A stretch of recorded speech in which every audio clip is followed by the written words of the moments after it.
hello, darling, and welcome to the Just Jax podcast. Hi, I'm Jax, and I help you find the can in your cat.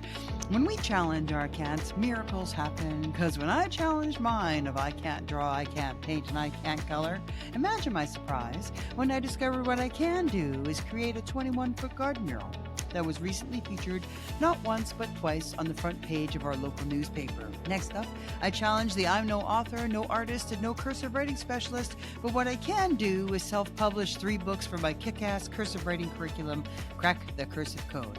I'm a jack of all trades, but what I master in is helping ordinary people like me to do extraordinary things through laughter, tears, life-changing stories, because metaphors are my jam. Together we can find the can in your can'ts, the do's in your don'ts, and the wills in your won'ts. I'm so excited for you. Let's go. Hello, my darlings, and welcome back to the Just Jax podcast. If you can hear it in my voice right now and take a look at my video, I look like shit. I feel like shit. And this is my maybe half-decade time of getting sick every year. And this one, I'm having a hard time figuring out what caused me to be sick. Usually I can figure it out, but this time my body really reacted to whatever I came in contact with. I have the best kick-ass immune system that a human could ask for. I have always expressed myself and described myself as a human carrier, that it's very rare that I experience this sickness. And if I do, I only usually get fevers. And if I get a fever, then I know for sure that I'm carrying some kind of virus of some sort. And this was a whammy, man. So I had the fun experience of going out on Friday to 2 separate events. The first one was a show called Oh Christmas Tea. To say I'm still bewildered and trying to figure out what the point of was the show, and I'm just very surprised that I'm still at a loss for words how to describe that event. It was not at all what I was expecting, nor would I go and see it again. I'm thankful that I went, but other than that, spending the amount of money I did for the tickets, I'd say that the value of the good time versus the cost and time spent, I would say it wasn't there, but I do give kudos to the 2 men that performed it, but it was milquetoast for me. Then I turned around and drove 45 miles to a gift exchange, and this gift exchange was quite cool. You make 20 homemade items, handmade, doesn't have to be homemade. Mine was homemade items to give to everyone. So if there are 15 women there, you will come home. I came home with 14 things and left over my things because we there were only 15 of them there instead of 20. And what I made was saltine cracker candy. And this cracker candy is the best. 6 batches, and it was a long process. But I was proud of myself, and I got it done, and I was pushing myself on Friday to get that done. And then I had the Christmas tea, and then I had the friend exchange. I got home from the friend exchange at about 10 o'clock, and I was feeling good, but I also have a real sensitivity to green things, even though I've taken every kind of food analysis from hair to stool to saliva, and none of them recognize any of these things as a sensitivity, which makes no sense to me. One of the biggest ones I know of for sure is green tea, and I know for a fact. For one time, one of my favorite drinks is a London Fog. And I love the Earl Grey with the vanilla in it. It's just fantastic. And I ordered one from Starbucks, which I have countless times before. And I think they used the wrong tea bag and they used green tea. And within about an hour and a half to 2 hours, I had to throw it up because I get a fever, I get a headache. and then I get nausea and I need to throw up whatever I ingested. I have that with avocados. It's touch and go now as much with avocados. But rosemary, sage, thyme, oregano, basil, some mint. I can only take a little bit. Cilantro, thankfully, I could eat, but I can only eat it 2 days in a row. If I eat it 3 days in a row, I start getting my reaction. Spinach, it's okay, but I'm not a real spinach fan. You can see my cat over there. And kale, no thanks. Swiss chard, no thanks. No interest in eating any of those.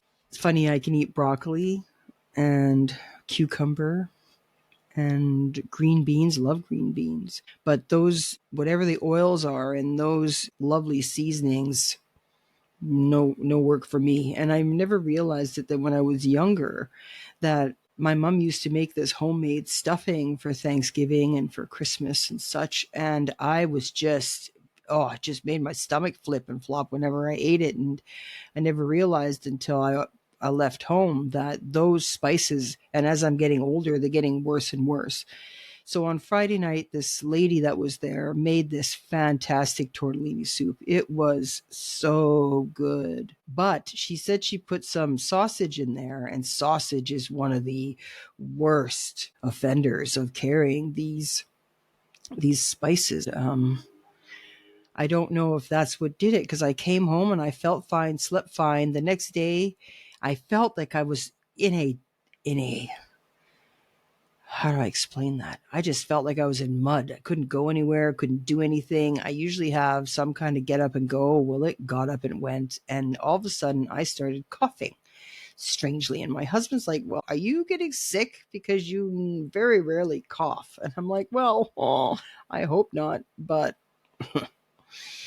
later on, I just kept coughing and coughing and coughing. And then all of a sudden, Saturday night, it just turned for the worst. And I had massive vomiting and on and off fevers and all of that stuff. And it was just horrible Sunday. And then yesterday I woke up and it was still the same, still vomiting. And now I have diarrhea and I have no idea. I know that I've been told that I'm full of shit, but I can guarantee you there's no shit left. And you know what's really interesting is I had a colonoscopy scheduled for Friday, and I thought, well, who would want a colonoscopy on Black Friday, considering that it's you can do a lot of fun here on that day for shopping in the United States.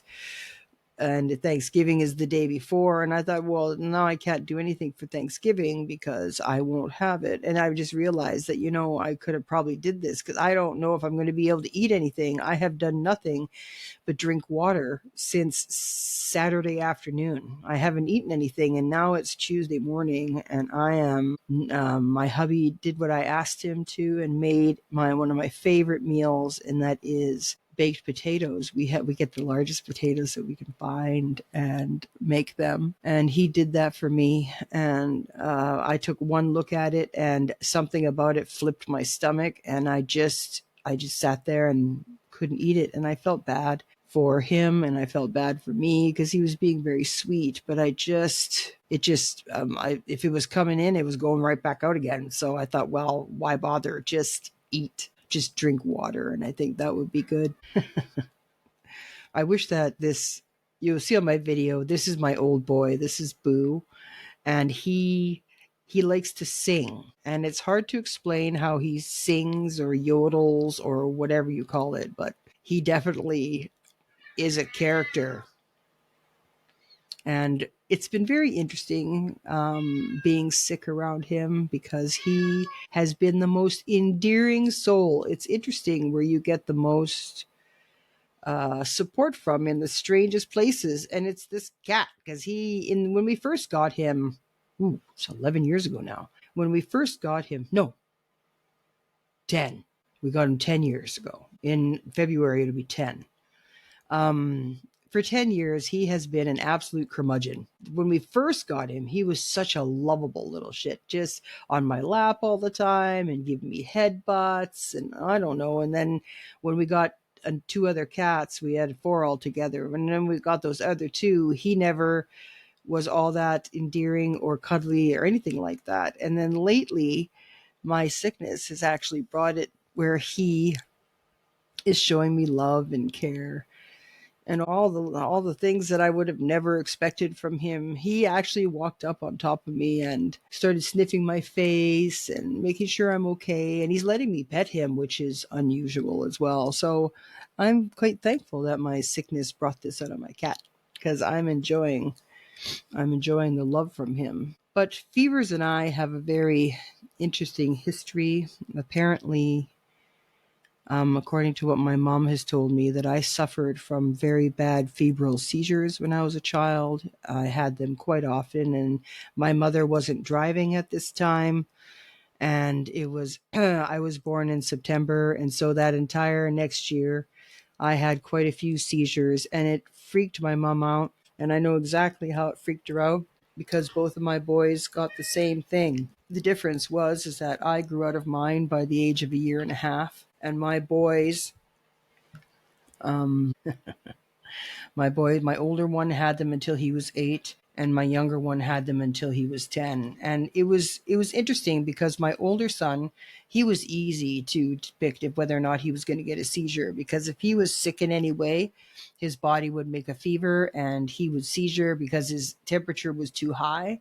And that was the typical febrile seizure response, was how my older son had it. My younger son, of course, he's a piece of work.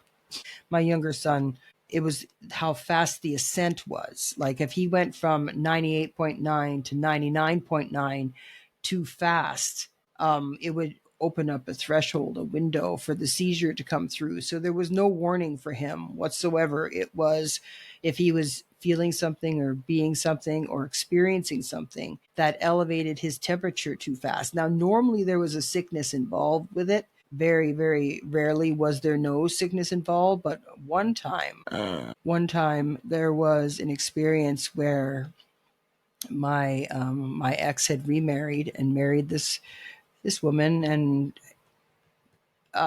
for a long while she hated me, as she probably would think about the ex, and thinking that I was only after the money and child support and such. But that was only the case because my ex decided to be a deadbeat dad during that time. And because I had left him, now I did leave him for someone else.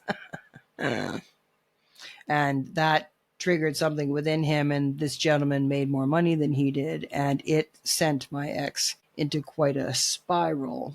But we had gotten to it where we were a little bit more amicable, nowhere near to where we are now. But I was in a store in the northwest section of Calgary, and I was getting fitted for an expensive lingerie, a bra. And I'd never done that before, and I wanted to do that, and I thought it'd be kind of cool. I still have the thing. I don't even know if it still fits me the way it should, because I have gained weight, and now my biggest dream has come true, that my chest got bigger. But it's that is also one of the reasons I'm having trouble losing my weight as well, because there is such a thing as secondary gain. And secondary gain is a very difficult thing to understand sometimes. And what that means is that what's making you miserable is actually there to keep you healthy, happy, safe, and secure. So for myself, a lot of my chaotic life that I had in the past was due to the fact that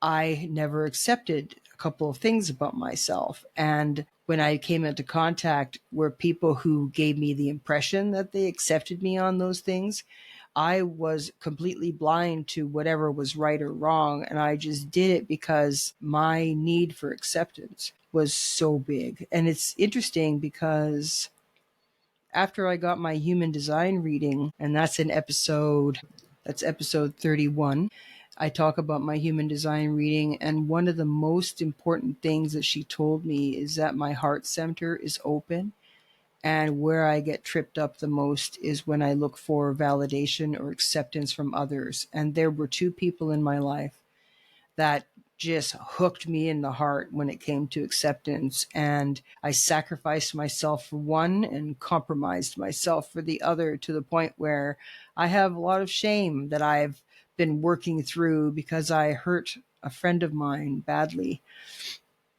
And I am still processing through all of that. And I realize now it was all about acceptance. And one of the things that apparently this gentleman accepted about me was my chest, because I always felt unattractive with the size of my chest. I wanted it to be bigger and better. And now it's bigger and better, but I've also put on 50 pounds to get it. So, secondary gain is that I have gotten what I've always wanted. I have a wish granted. It's just that it's attached to my weight. So, in order to lose the weight, I need to also let go of the acceptance of my chest, because this has been why I have my weight. The other reason I have my weight is because when I was thinner, I clean up really nice and I look good for my age. And I have a hard time let's stop talking the past tense, because I haven't been this size in a long time. I've had a hard time in the past behaving or understanding the attention from men because of just really failing in that area, understanding how I had a choice and all of that, which is very weird because I felt powerless. And it made me realize when I had my human design reading that if I would have had this information before, realizing that acceptance is one of the kryptonites to my Superman, that I could have maybe developed self-worth sooner because of this. But anyway, there was an incident where my son had a seizure and I was getting my bra fitted at a lingerie shop when I received a call from my ex. And he goes, well, our youngest son had a seizure. And I'm like, so? And it was interesting because when our kids had their seizures in the beginning, it used to freak me right out because I was very nervous about it. As they happened more and more, I became a lot more diligent and proactive and also knew what to do about them. There wasn't really much you can do other than the fact of making sure that they are free from their tongue and any kind of throw up or anything like that. And my boys never really did that. My younger one was quite dramatic in regards to his face contorted into a very menacing, awful look, and he turned blue, and it just his were a sight to behold, let's put it that way, and they would scare most people. The only thing is that apparently the woman that my ex was with was supposed to be a CNA, which means that she is around people in medical facilities. And my understanding is that she had experience with epileptic people. And apparently that was incorrect, because next thing you know, I'm like, well, he's on his way to the children's hospital. And I'm like, well, why? He's like, well, he wasn't with me. He was with mama. And I'm like, but she's supposed to be a nurse and can handle all of these things. And he's like, regardless, he's on his way to the hospital. And luckily I was like 5 blocks from said hospital. And I walked into the hospital, and at this time, I was dressing like a MILF. Mom, I'd like to fuck. And I was in my high heels and tight jeans, and like I said, those were the days, my friend. Oh, I can feel my fever coming back. My face is getting all red. Anyway, so I walk in my heels, and my older son is there, and he goes, "Hi, mommy." I'm like, "Well, hi."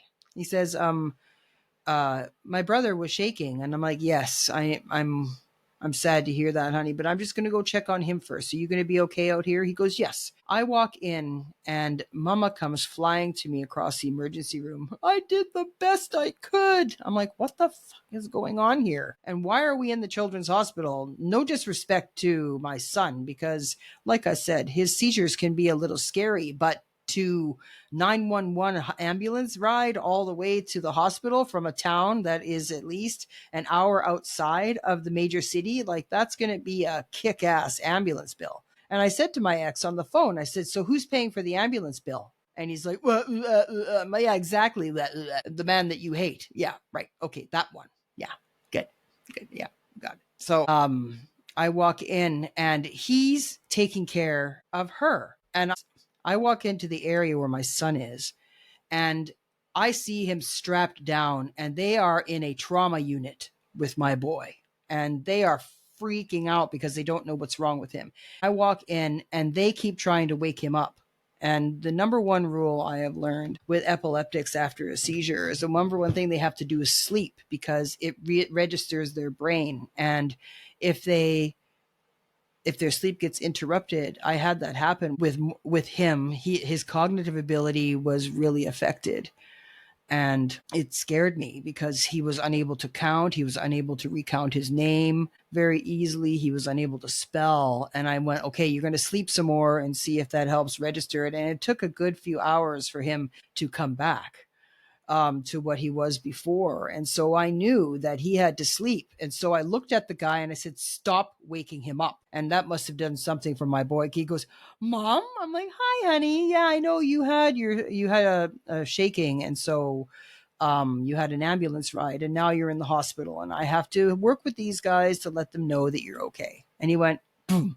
He just passed right out again. And the guy went to wake him up. And I went, don't you wake him up. And I looked at the main doctor and I said, so why is he in here? Have you looked at his file? He has a file here in this hospital, and he is epileptic, and the doctor's actually in this hospital. So why are we having all of this traumatic experience right here? What's going on?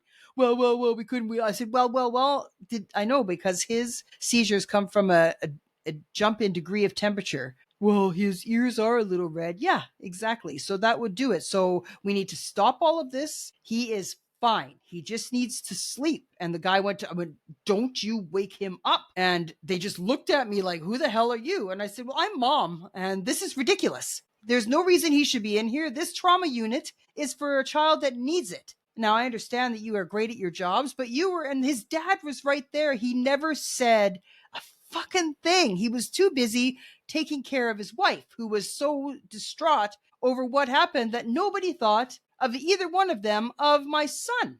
And I'm like, no, not on my watch.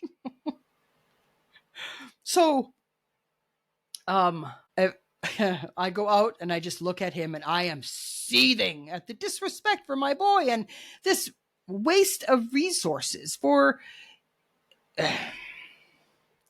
luckily, we were in Canada where all of this stuff was paid for. Could you imagine if we were in the United States, where I have a real understanding now of how their medical system works and all these things, and how much these things, like an ambulance ride, can cost, especially an hour out of town, an hour ambulance ride? Like, oh my God. Anyway, so they finally stopped with him. I said, give him 800 milligrams of adult Motrin right now.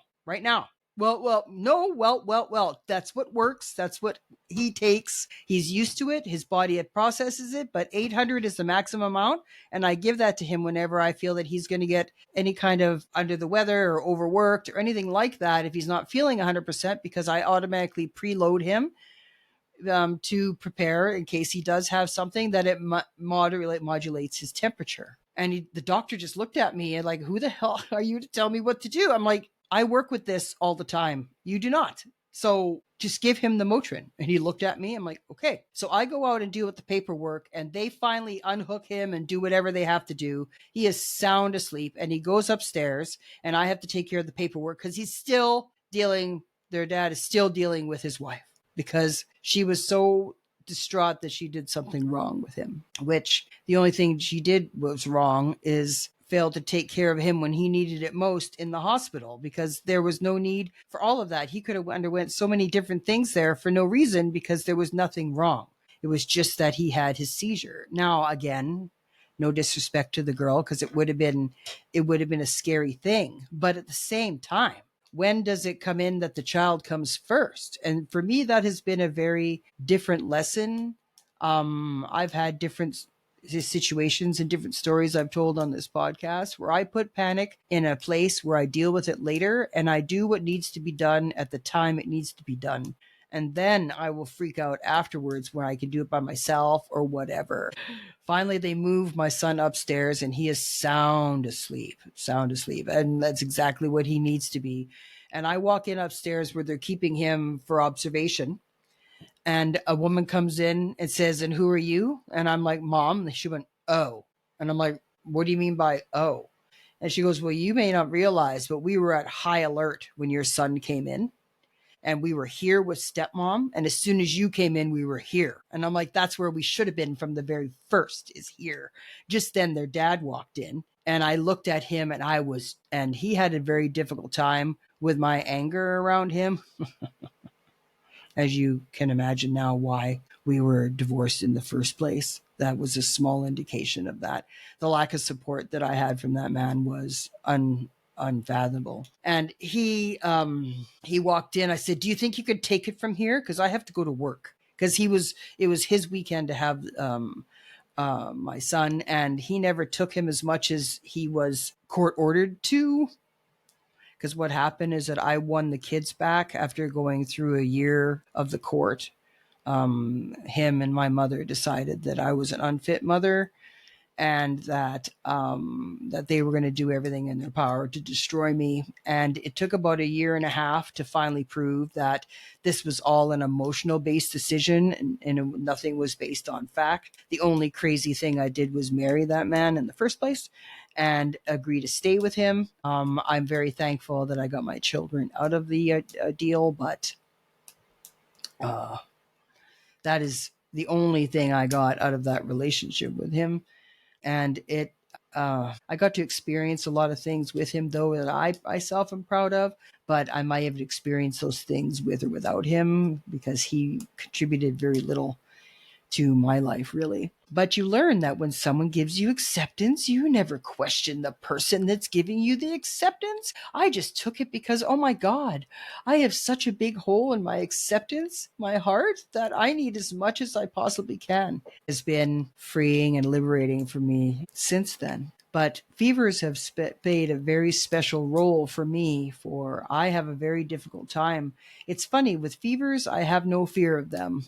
Even though I've had so many seizures with them and everything like that, I've even got to 105 now as an adult, and it's done nothing other than make me feel lousy. So I'm very thankful that I grew out of my seizure stage, but I have a sensitivity to heat now, though. Like, if I get too hot, it's very, very uncomfortable, and I just feel horrible. And the sun is a main contributor to that, and heat itself is a main contributor to that. If my head gets hot or too much sun on it, then I get the same symptoms as if I have a fever and sickness and such. So that was the one thing I ruled out, was my sun exposure, because I live in the Pacific Northwest, and we are now in the stage of our season where the sun very rarely comes up. So there was no sun exposure. I did have exposure to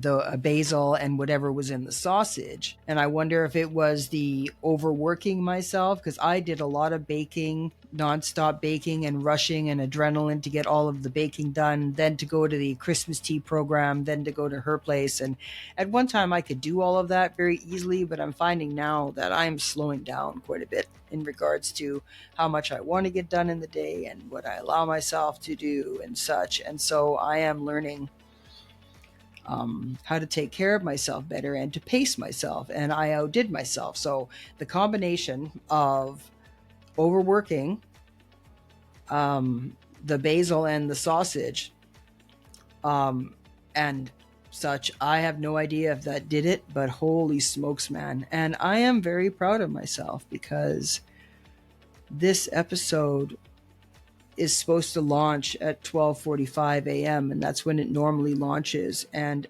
Sunday, I never even got out of bed. I've been on the couch now for 2 days, and I usually have marketing on Sunday night at 6 o'clock, which I love doing. And then I have marketing on 2 o'clock on Monday, and I wasn't able to do any of those. So I'm going straight to my podcast this week, only because I am dedicated to keeping this steady. And this is a true testimony for me that I can get the job done. Well, that is going to be the end of my podcast because I'm starting to sweat now and it's time for me to go back and lie down.